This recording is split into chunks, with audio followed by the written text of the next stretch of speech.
दमदार 10 में आपका स्वागत है। आज दमदार 10 में सबसे पहले बात हिंदुस्तान के मोस्ट वांटेड भगोड़े की करेंगे, जिसे अब किसी भी वक्त वापस लाया जा सकता है। जी हां, हम बात कर रहे हैं देश की जनता की गाड़ी कमाई पर हाथ साफ कर 3.5 साल पहले विदेश भाग चुके मेहुल चौकसी की। भगोड़े मेहुल की देशव्यापी अकाउंट जो है अब उसे वापसी के लिए तैयार हो चुके हैं और काउंटडाउन शुरू हो चुका है देश वापसी लाने के लिए। उसके जल्द ही उसके पापों की सजा हिंदुस्तान के कानून के मुताबिक उसे मिलेगी। नेशनल इन्वेस्टिगेशन में आज आप देखिए किस तरह मेहुल की हीरे की लंका ध्वस्त हो चुकी है।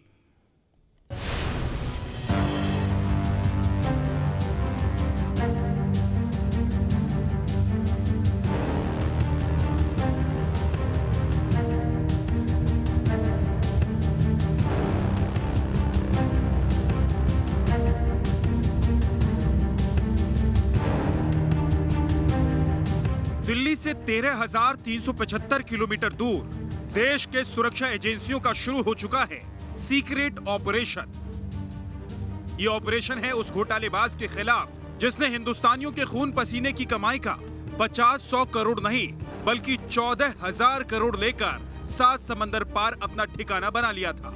लेकिन अब वो कानून के शिकंजे में है।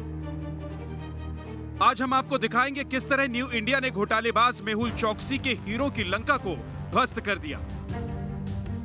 कैसे मेहुल को 13,000 किलोमीटर दूर से खींच कर लाने का पूरा प्लान बन चुका है। सबसे पहले आपको बताते हैं किस तरह इस घोटालेबाज को हिंदुस्तान लाने के लिए सरकार का एक पूरा तंत्र काम कर रहा है। मेहुल को वापस हिंदुस्तान की जमीन पर लाने के लिए 8 अफसरों की एक टीम इस वक्त डोमिनिका में है। इसमें सीबीआई, प्रवर्तन निदेशालय और सीआरपीएफ के बड़े बड़े अफसर शामिल हैं। यानी आप समझ सकते हैं कि मेहुल चौकसी की वापसी और उसे हिंदुस्तान के कानून के मुताबिक सजा दिलाना न्यू इंडिया के लिए क्यों अहम है। एक घोटालेबाज के पीछे देश की सबसे बड़ी जांच एजेंसी सीबीआई है, ईडी की टीम है, तो देश की सबसे बड़ी सेंट्रल पुलिस फोर्स सीआरपीएफ के अफसर हैं। देश हित में हम आपको टीम मेंबर के अफसरों का नाम नहीं बता रहे, लेकिन ये खबर पुख्ता है कि ये टीम 28 मई को ही डोमिनिका पहुंच गई और कोर्ट में जब सुनवाई होगी तो ये सरकारी वकील की मदद करेंगे। मीडिया रिपोर्ट्स के अनुसार हाल ही में एंटीगुआ और बारबुडा से रहस्यमय तरीके से लापता हुए चौकसी को वहां से नजदीक डोमिनिका में पकड़ा था। हालांकि चौकसी ने आरोप लगाया है कि एंटीगुआ और भारतीयों की तरह दिखने वाले पुलिस कर्मियों ने उसे एंटीगुआ और बारबुडा के जॉली बंदरगाह से पकड़ा और फिर बाद में उन्हें वहां डोमिनिका लेकर गए। 25 मई को एंटीगुआ से मेहुल चौकसी के लापता होने के बाद एंटीगुआ एंड बारबुडा ने इंटरपोल येलो नोटिस जारी कर दिया था। ये एक लापता व्यक्ति के लिए ग्लोबल पुलिस अलर्ट होता है। नोटिस की वजह से डोमिनिका की पुलिस को चौकसी की जानकारी मिल गई। वो क्यूबा भागने की कोशिश कर रहा था और तभी उसे पकड़ लिया गया। 7 समंदर पार मेहुल के पकड़े जाने के बाद देश की एजेंसियां सुपर एक्टिव मोड में आ गई। बिना देर किए ईमानदार अफसरों की एक टीम को हिंदुस्तान से डोमिनिका भेजने का फैसला लिया गया। तो वहीं दिल्ली से डोमिनिका में मेहुल को लेकर हो रही एक हरकत की पैनी नजर रखी जा रही है। अब आप ये समझिए घोटालेबाज मेहुल चौकसी को हिंदुस्तान लाने का चांस कितना है। जो बात हिंदुस्तान के फेवर में है वो ये कि एंटीगुआ के प्रधानमंत्री गैस्टन ब्राउन ने साफ कर दिया है कि वो चौकसी को वापस नहीं लेंगे। लेकिन यहाँ मेहुल एंटीगुआ में नहीं बल्कि डोमिनिका में पकड़ा गया है। एंटीगुआ के पीएम ने डोमिनिका सरकार से चौकसी को भारत भेजने की अपील की है, लेकिन चौकसी की नागरिकता वापस लेने और प्रत्यर्पण का केस एंटीगुआ के कोर्ट में चल रहा है। एंटीगुआ से भारत की प्रत्यर्पण संधि है, लेकिन मेहुल ने 2017 में इन्वेस्टमेंट प्रोग्राम से एंटीगुआ की नागरिकता ले ली थी। कहते हैं लाइफ में पैसे से आप सब कुछ कर सकते हैं, पैसा सबसे बड़ी चीज़ है, पैसे से सब कुछ खरीद सकते हैं, लेकिन पैसा सब कुछ नहीं है। जिस पैसे के जरिए मेहुल चौकसी ने एंटीगुआ की नागरिकता खरीदी, मीडिया रिपोर्ट्स के मुताबिक पैसे के जरिए ही एंटीगुआ के विपक्षी पार्टियों को अपने पक्ष में खड़ा कर दिया। लेकिन यहाँ मेहुल चौकसी इसी पैसे के चकाचौंध के बीच अपने ही बनाए जाल में फंस गया।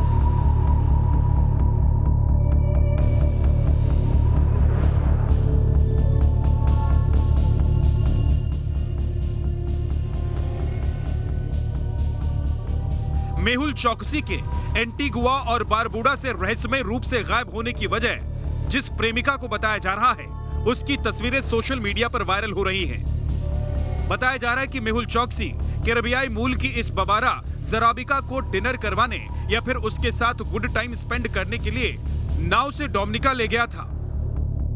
पेशे से इन्वेस्टमेंट एडवाइजर बबारा लंदन स्कूल ऑफ इकोनॉमिक्स से इकोनॉमिक्स में ग्रेजुएट हैं। 1 साल पहले चौकसी के संपर्क में आई थी।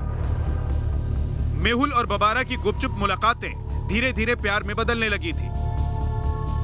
बबारा के सोशल मीडिया अकाउंट से पता चलता है कि वो बेहद बोल्ड और आलीशान अंदाज में जिंदगी जीने की शौकीन है। कई तस्वीरों में उसे यॉट के जरिए समुद्री लहरों पर मस्ती करते देखा जा सकता है। कुछ फोटो में वो हेलीकॉप्टर में बैठी नजर आ रही है। डोमिनिका में मेहुल पुलिस के हत्थे चढ़ गया, लेकिन ये बबारा जराबिका गायब हो गई। जाहिर है मेहुल की गर्लफ्रेंड पैसों के लिए उसके साथ थी और जैसे ही बबारा को मेहुल की असलियत पता चली, उसने उससे किनारा कर लिया।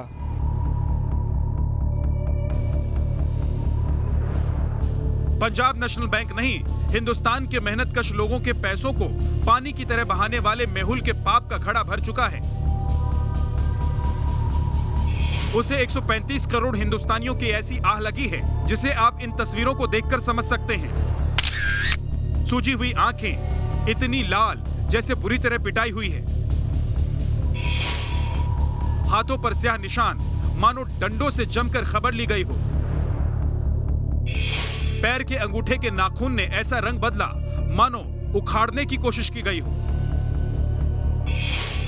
कोहनी के पास चोट का निशान मानो इलेक्ट्रिक शॉट दिया गया हो। आंखों के नीचे का हिस्सा इस कदर लाल हो गया जैसे बुरी तरह थप्पड़ों की बरसात हुई हो।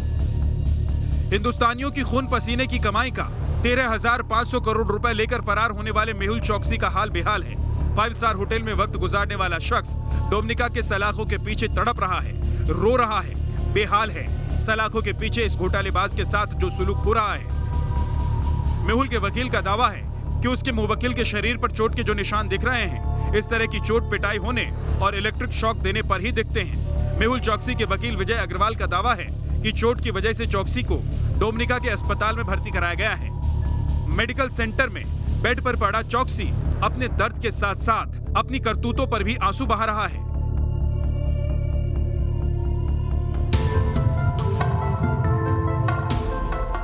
अब आपको दिखाते हैं मेहुल चौकसी की हीरे की लंका, जो उसने अपने पाप की कमाई से बनाई है। वो हिंदुस्तान में कैसी है?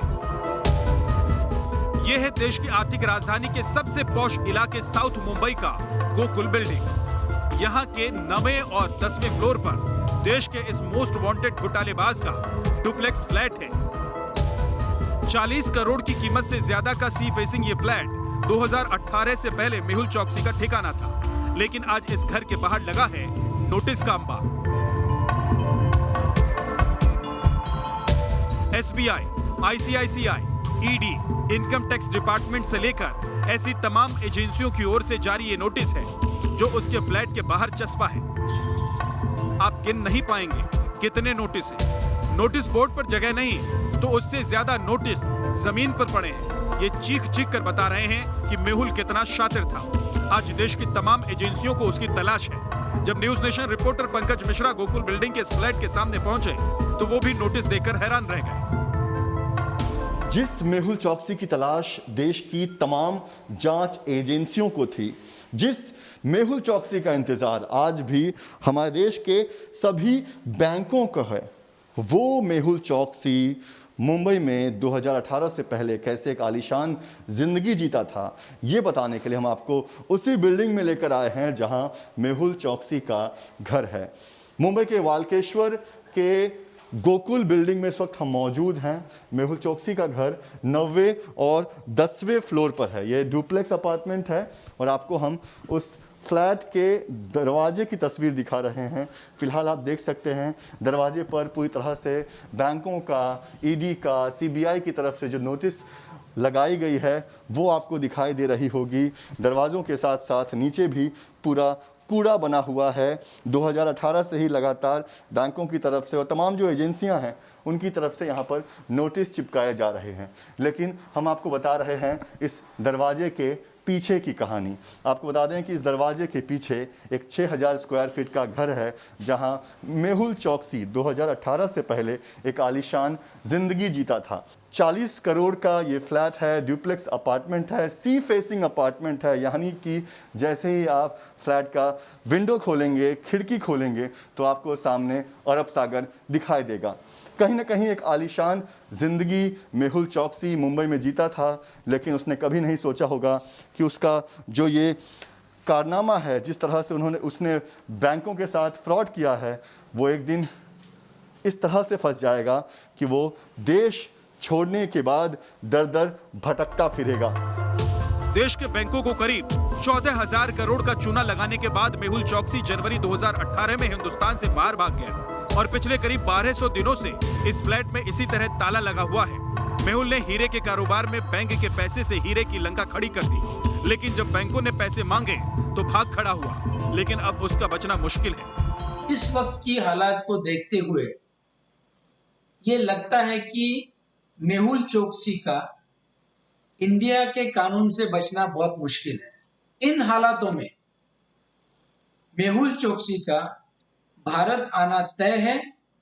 कब और कैसा, अब ये देखना इंटरेस्टिंग होगा। मेहुल चौकसी हिंदुस्तान आएगा तो कैसे आएगा, ये भी आप समझ लीजिए। एंटीगुआ मीडिया के मुताबिक कतर बॉम्ब राइडर ग्लोबल विमान डगलस चार्ल्स एयरपोर्ट पर पहुंचा है। इसे लेकर 2 दावे हैं। ये विमान कतर के एक एग्जीक्यूटिव का है, जबकि एंटीगुआ के प्रधानमंत्री गैस्टन ब्राउन ने भारत से प्लेन पहुंचने की पुष्टि कर दी है, जिसके बाद ये साफ हो गया है कि मेहुल चौकसी को जल्द ही इसी प्लेन से भारत वापस लाया जा सकता है। यानी अब वो दिन भी नजदीक है जब हिंदुस्तान के कानून के मुताबिक उसके पापों का हिसाब होगा। Team news nation. और दमदार 10 में अब आज की दूसरी बड़ी खबर।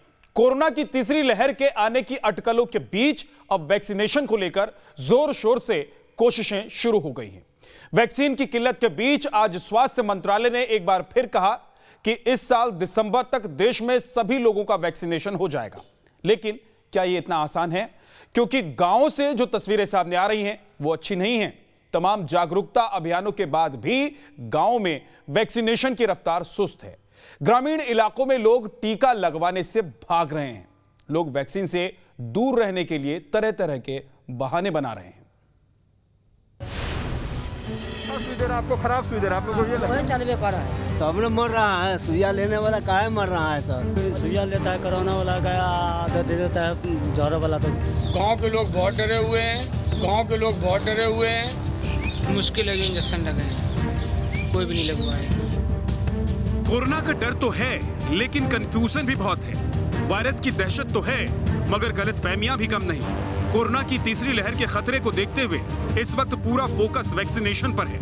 हर जगह वैक्सीन के लिए मारामारी मची है, लेकिन कुछ ग्रामीण इलाकों में हालात एकदम उलट नजर आ रहे हैं। लोग वैक्सीन लेने को तैयार नहीं, साफ साफ कह रहे हैं मर जाएंगे मगर वैक्सीन नहीं लेंगे। टीका नहीं लगवाएंगे, बात साफ है।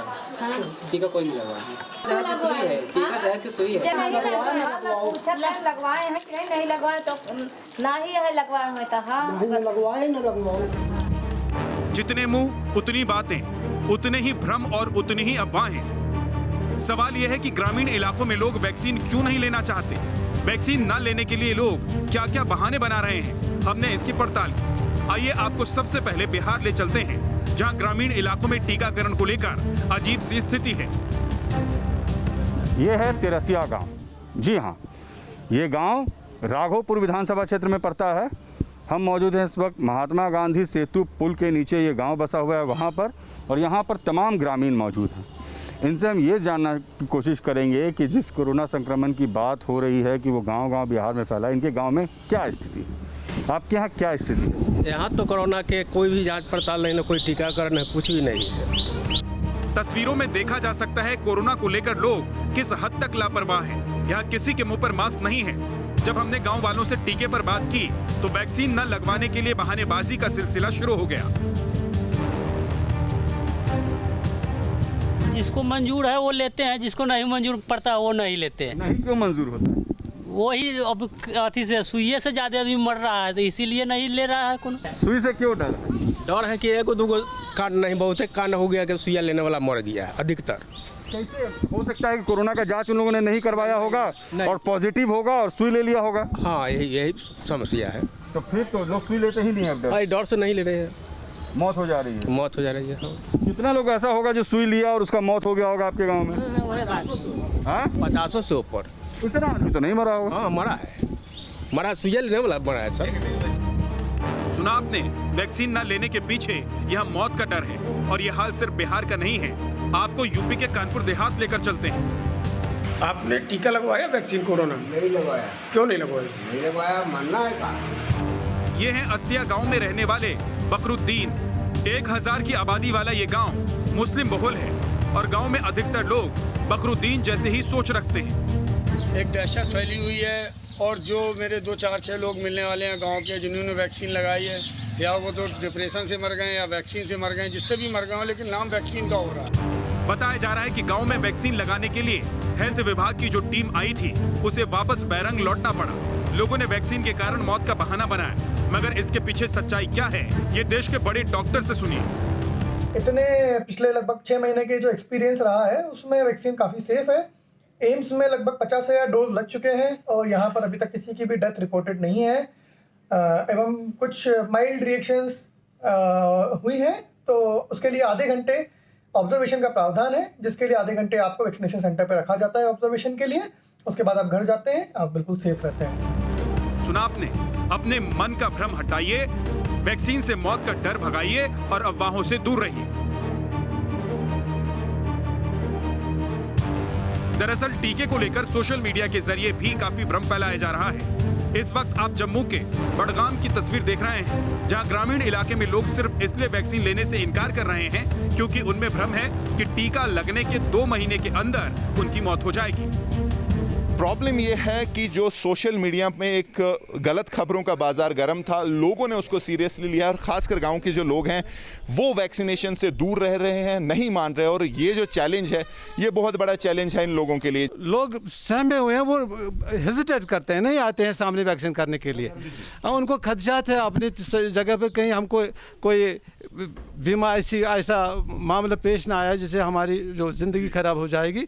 इसलिए अब महकमे ने, अब पूरे महकमे ने यहाँ बहुत से लोगों को इसके लिए एम्प्लॉय किया है और हम भी यहाँ आए हैं इसी सिलसिले में, ताकि इनके जो खदशात हैं वो दूर करें। मेरे पास जो ये डिपार्टमेंट एजुकेशन डिपार्टमेंट है और रिन्यू डिपार्टमेंट है और बाकी जो डिपार्टमेंट है, आए हैं 2-3 बार आए हैं मेरे दुकान पे, बोला वैक्सीन करो।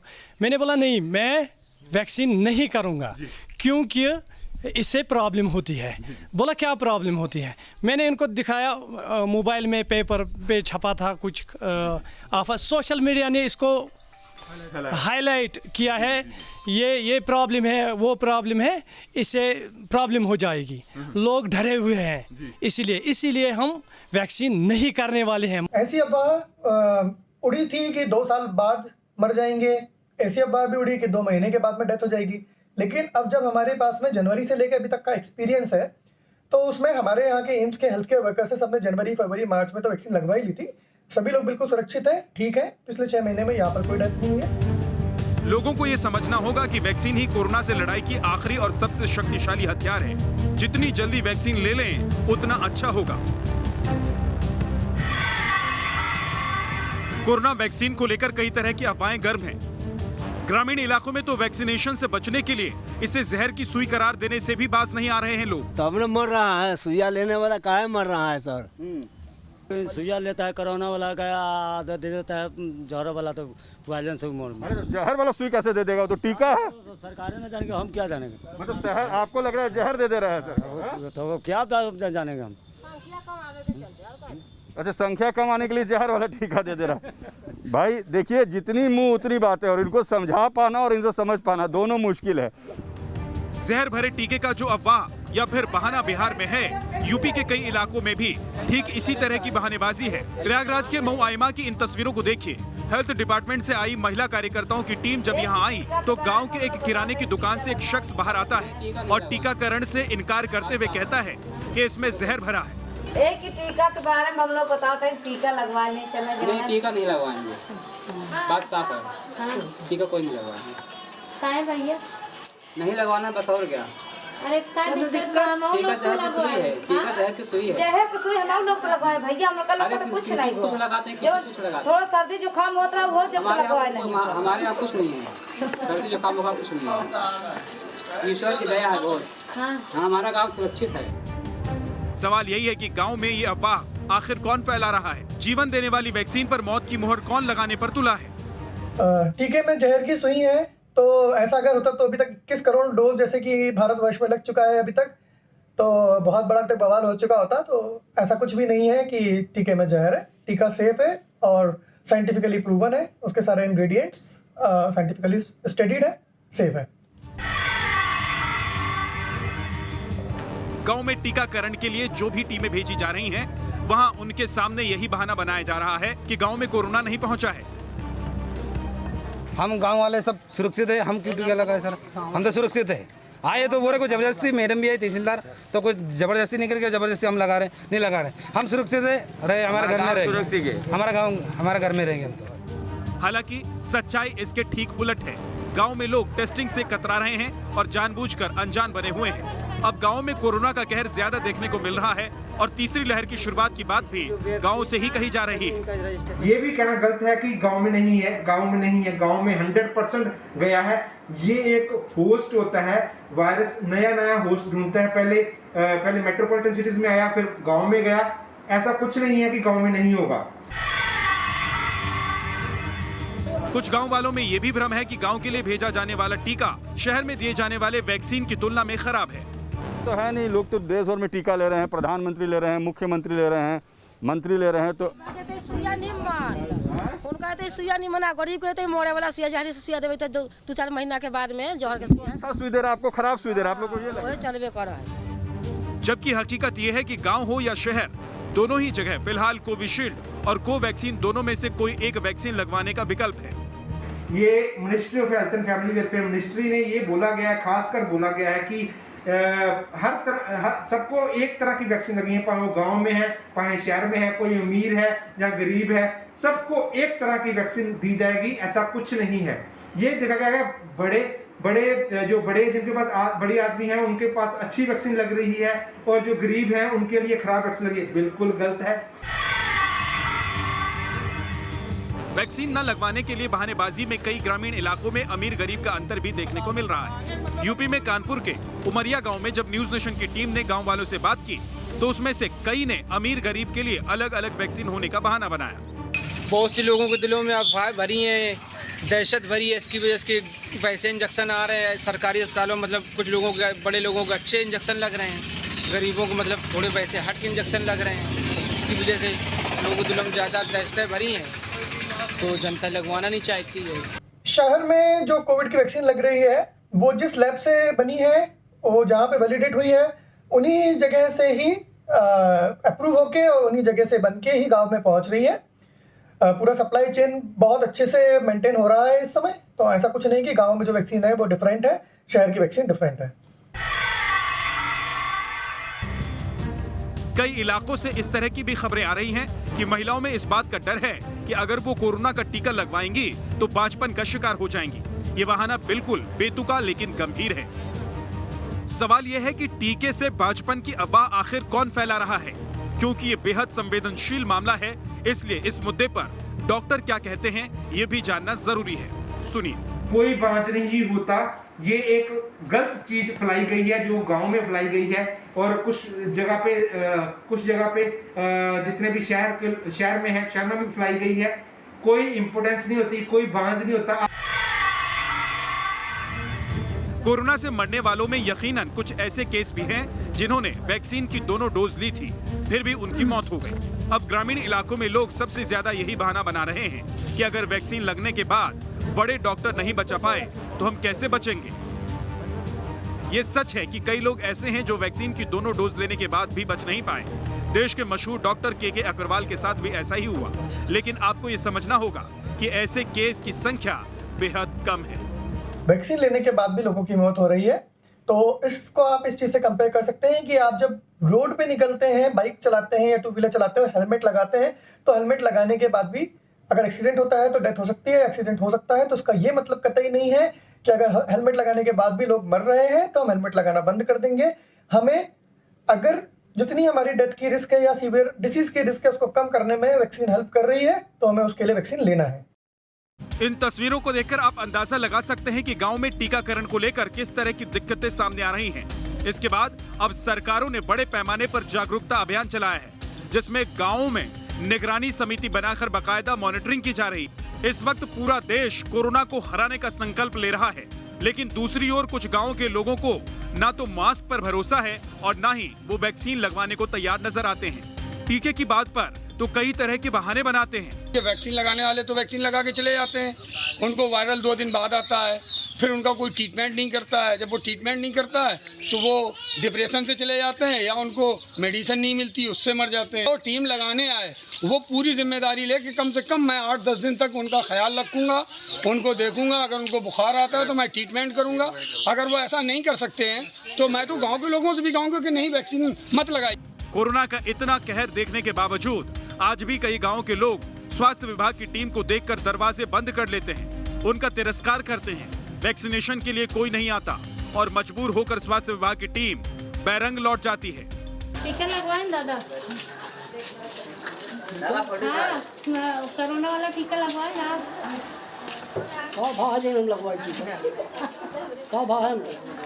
कुछ नहीं भाई, तो फिर जबरदस्ती कहाँ बोला था? पूछा तो ही लगवाए लगवाए हैं कि नहीं लगवाए तो ना ही है लगवाए हुए तो हाँ लगवाए न लगवाओ। ये सोच और ये बहानेबाजी अब तक की सभी कोशिशों पर भारी पड़ सकती है। तीसरी लहर आने में अभी कुछ वक्त है, लिहाजा जरूरत है वक्त रहते वैक्सीन पर हर भ्रम दूर करने की, जागरूक होने की, ताकि इंडिया भी अमेरिका जैसे दूसरे देशों की तरह कोरोना मुक्त और मास्क फ्री हो सके। Team news nation.